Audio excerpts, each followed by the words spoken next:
알베르 까뮈의 소설 페스트는 전염병으로 봉쇄된 한 도시가 배경입니다. 처음 사람들은 이 전염병을 자기와 상관없는 남의 일처럼 여기고 각자 흩어져 살아갑니다. 하지만 바이러스를 피할 수 없게 된 사람들은 점점 서로를 돌보고 연대하는 공동체로 변화해 갑니다. 의사 리유는 이름 없는 환자들을 끊임없이 돌보며 단순한 환자가 아닌 책임져야 할 존재로 대합니다. 파넬루 신부도 초기에는 전염되어 죽는 건 죄의 결과라면서 율법적이고 도덕적 질서를 강조하는 설교를 하다가 나중에는 함께 아파하고 참여하는 신앙인으로 변화합니다. 생명을 살려야 한다는 목표로 공동체가 하나가 될 때 사람들은 희생하고 이해하며 생명의 위대한 힘을 경험하게 됩니다. 그래서 인간 사회에 생명을 살리는 방향으로 한마음이 되어야 한다는 공감대는 매우 중요합니다. 다양한 사람들이 한마음이 될 때 그들은 단순한 무리가 아니라 서로의 고통을 돌보고 생명을 살리는 하나의 몸이 됩니다.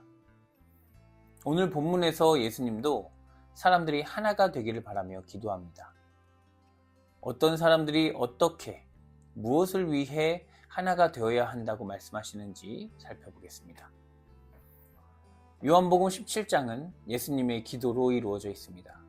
이 기도문은 세 개의 단락으로 구분할 수 있는데 먼저 1절부터 5절은 예수님 자신을 위한 기도입니다.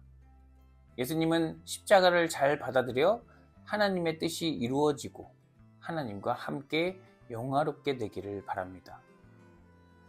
6절부터 19절은 제자들을 위한 기도입니다. 이제 예수님 없이 살아가게 될 제자들이 세상 속에서 예수님의 가르침을 따라 살기를 바라십니다.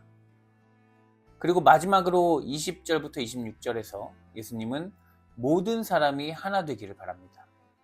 21절 아버지여, 아버지께서 내 안에, 내가 아버지 안에 있는 것 같이 그들도 다 하나가 되어 우리 안에 있게 하사 세상으로 아버지께서 나를 보내신 것을 믿게 하옵소서.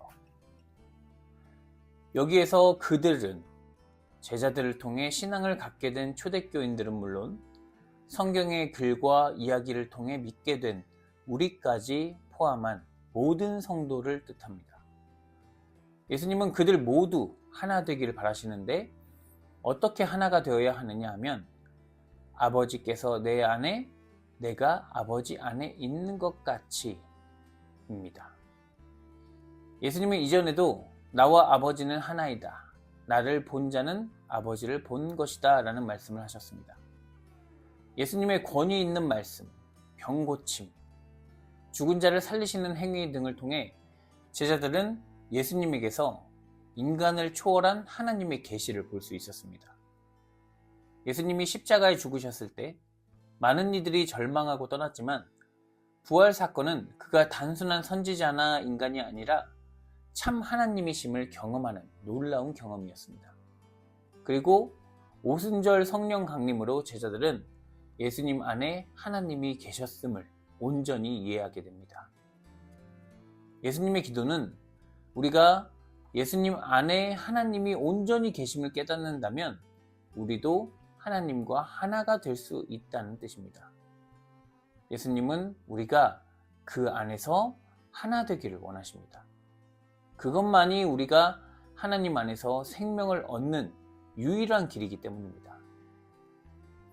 마르틴 부버라는 유대 철학자는 인간은 나와 너 또는 나와 그것이라는 두 가지 방식으로 관계를 맺으며 살아간다고 말했습니다.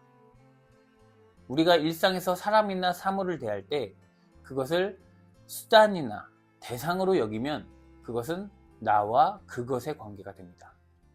반면 누군가를 있는 그대로 마주하고 목적이 아닌 존재 자체로 온전히 대할 때 우리는 나와 너의 관계 속에 들어선다는 것입니다. 페스트에 등장하는 사람들은 타인을 도와야 할 대상이 아니라 함께 마주하는 인격적 존재, 너로 대할 때 모두의 생명을 지킬 수 있음을 깨달았습니다. 예수님도 사람들을 그렇게 대하셨습니다.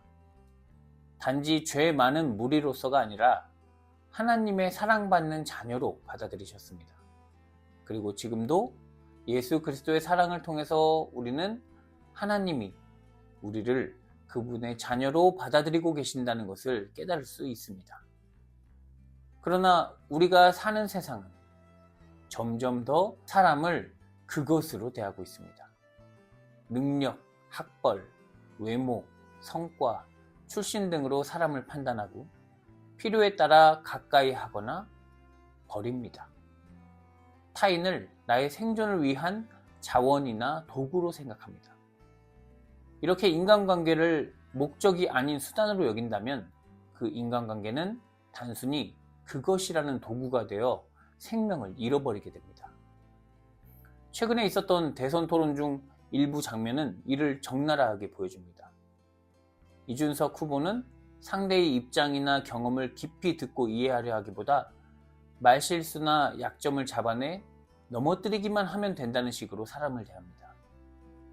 그렇기에 토론 과정에서 주장하는 내용의 사실관계는 중요하게 여기지 않습니다.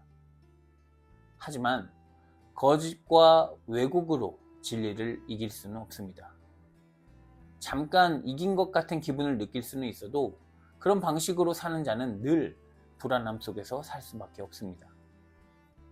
그의 태도만이 문제가 아니라 우리는 정치, 사회, 교육, 심지어 교회 안에서도 그런 식의 논리를 쉽게 발견하게 됩니다.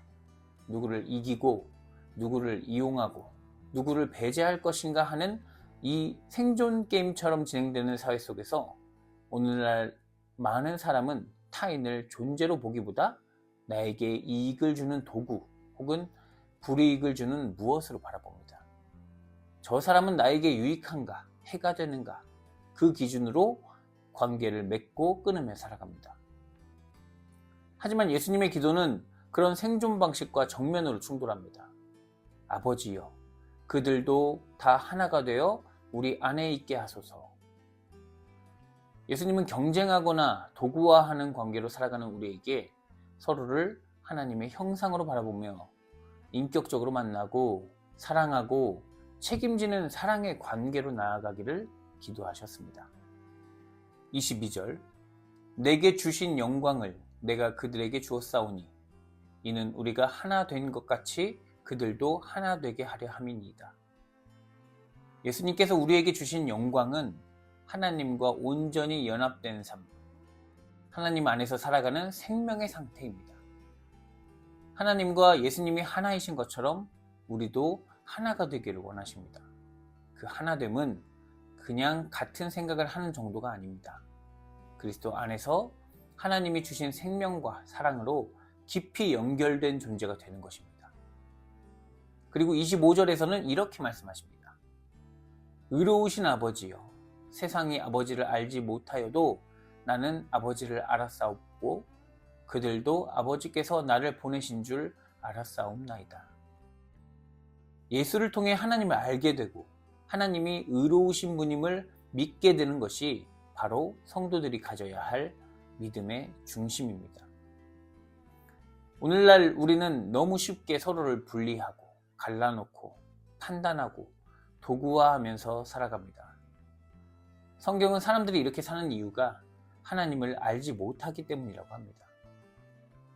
사람들이 기도하는 이유가 무엇입니까?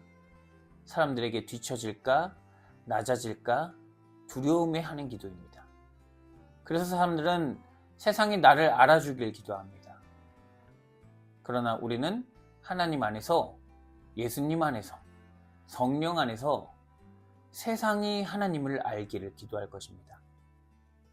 모든 사람이 하나 되어 그렇게 기도할 때 하나님의 나라가 열리고 그곳에는 모든 두려움과 슬픔은 사라지고 기쁨과 평화와 안식이 충만해질 것입니다. 그렇다면 이전에 사람들이 구하던 모든 기도가 두려움과 함께 사라질 것입니다. 예수께서 말씀하신 너희는 먼저 그의 나라와 그의 의를 구하라. 그리하면 이 모든 것을 너에게 더하시리라 라는 말씀이 있는 그대로 이루어지는 것입니다. 사랑하는 성도 여러분, 예수님은 우리를 사랑받는 존재, 하나님의 자녀로 여기셨고 지금도 우리가 하나님과 하나 되기를 기도하고 계십니다. 우리 안에 온전한 생명을 이루시고 완전한 사랑으로 인도하시는 주님과 하나 되어 주의 말씀 안에서 생명과 평화와 기쁨과 소망이 넘치는 주의 거룩한 자녀가 되기를 기원합니다.